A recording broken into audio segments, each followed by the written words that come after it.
ஒரு ஆண் விந்தணு குறைபாடு இருந்தால் குழந்தை பெற முடியுமா?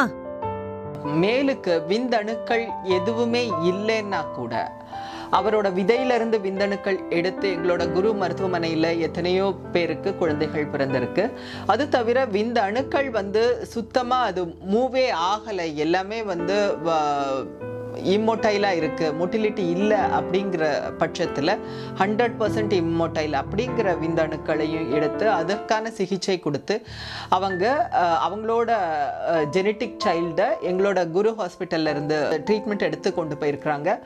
அது தவிர அவங்களுக்கு மரபணுக்களில் ஏதாவது பிரச்சனைகள் இருந்தால் அதையும் டெஸ்ட் பண்ணி அந்த குழந்தை ஒரு நார்மலான மரபணு பிரச்சனைகள் இல்லாத குழந்தைகளாக பிறந்து எங்களோட குரு மருத்துவமனையிலிருந்து போயிருக்கிறாங்க.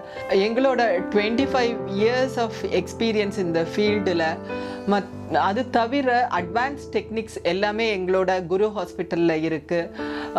அகில இந்திய அளவில் குழந்தையின்மைக்கான தலைவராக நான் இருந்தால் கூட இந்த சமூகத்திற்கு எங்களால் முடிஞ்ச ஹெல்ப் பண்ணணும் அப்படிங்கிறது தான் எங்களோட எண்ணம்.